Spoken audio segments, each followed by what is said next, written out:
So we've already had a few indications. Obviously, I'm sure there's a number of disputes ongoing at the moment. If there's any St Mungos strikers that want to say a few words to start off with, if you all want to come up together as well, because I think we all want to show your... Lorna, come on, stop aiding.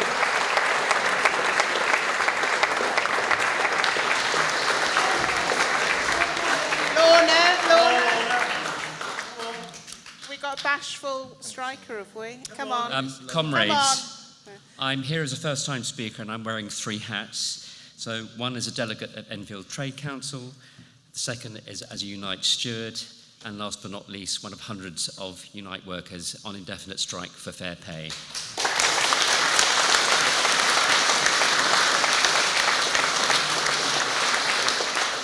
It's fair to say that our dispute at the moment is a tad bit fractious.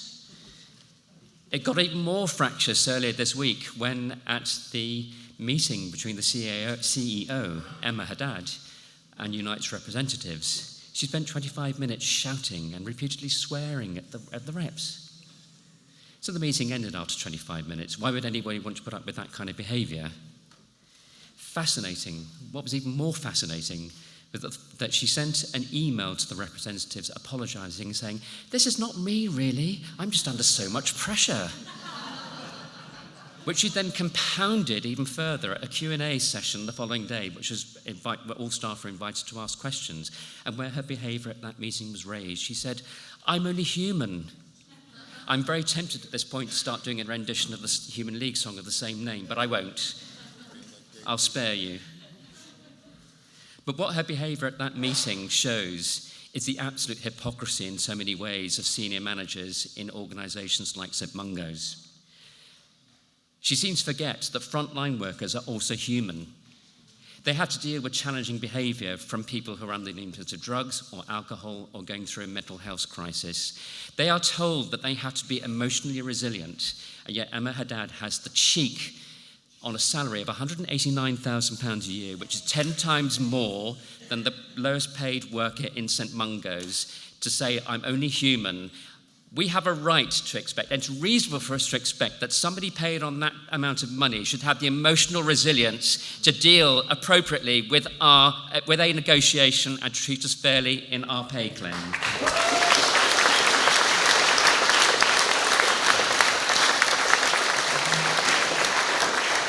Now, one of the justifications for high salaries, not just in St Mungos, but across the board, is that we need to get the talent. We're in competition. We need to get the talent and the skills to make good decisions. Well, in my day job, I'm a rent services partner at St Mungos. In less salubrious company, I refer to myself as a rent boy, but we won't go there. So I work on the 5th floor of an 11-storey building, and it's called Thomas More Squared. It's commonly referred to as TMS.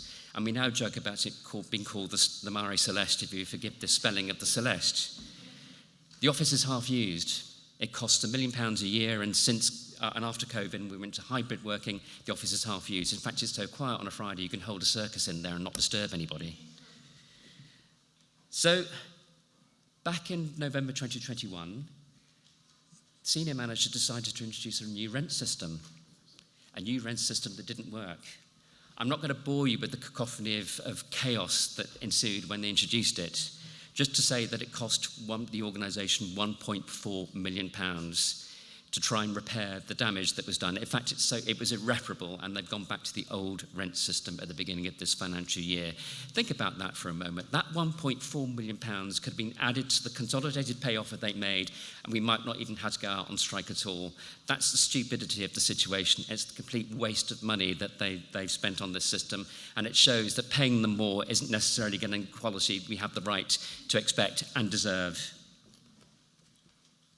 So the ways that you can really help us is to come on picket. We've got a festival on Tuesday, a festival of resistance, because Tuesday will mark the beginning of the indefinite strike action period, because the 4 weeks that we initially voted for ends on Tuesday, and the indefinite strike period begins from that time on. Join us on the picket lines, come down to TMS and make a noise, write to your MPs, go to your trade councils, and yes, just support us in whatever way you can. We have to win this dispute. Thank you.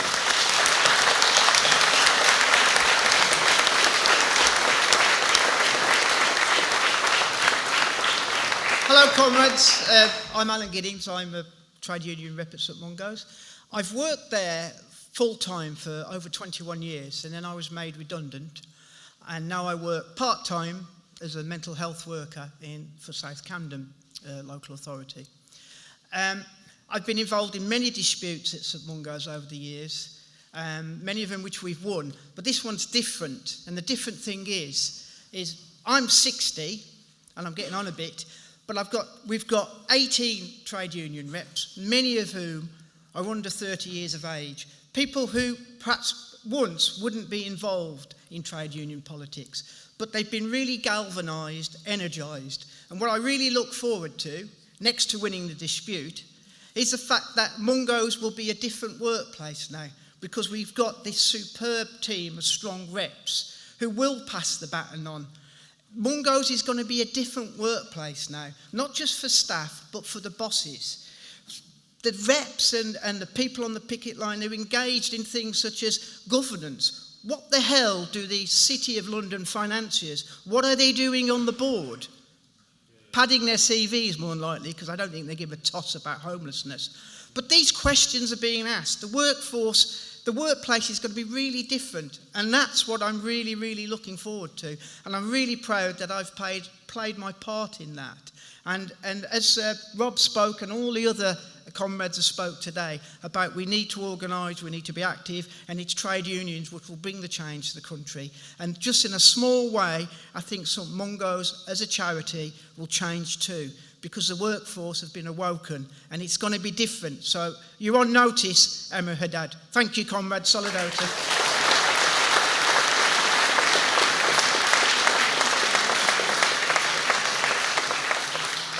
Thank you. I'm David Oladile. I'm one of the two conveners of 800 strong members of St Mungos.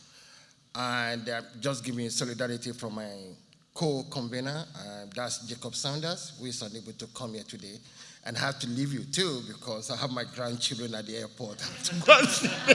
So can I call on my colleagues to join? They want to come in.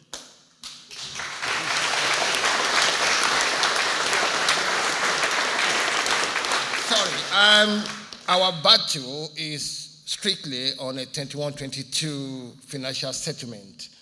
And that was when, because we are linked to NJC, and 21-22 was 1.75%, and our members rejected it. So that's how the whole industrial dispute started. There have been meetings, and we are offered 1 million to share among ourselves, but our members rejected that. And the reason why it was rejected, what is causing the whole problem, is we say whatever settlement, it has to be consolidated. We can't go back again and being poor after you've given us maybe 600 or 700 pounds. We want that add to our salary for the rest of wherever we are in this world. So that's the reason.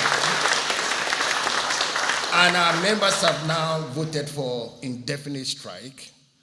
And we are getting all the support from Rob and NSSN. And we hope that the rest of you will be able to support us to continue this battle, because our battle is not only for our own pocket, it's for homelessness in UK. Because St Mungos is not only London-based homeless charity. We have offices in Bournemouth, in Bristol, in Brighton, and we are getting solidarity from everywhere. So please, the more you support us, then we can all win, not only for our St Mungos staff, but homelessness in general. Thank you.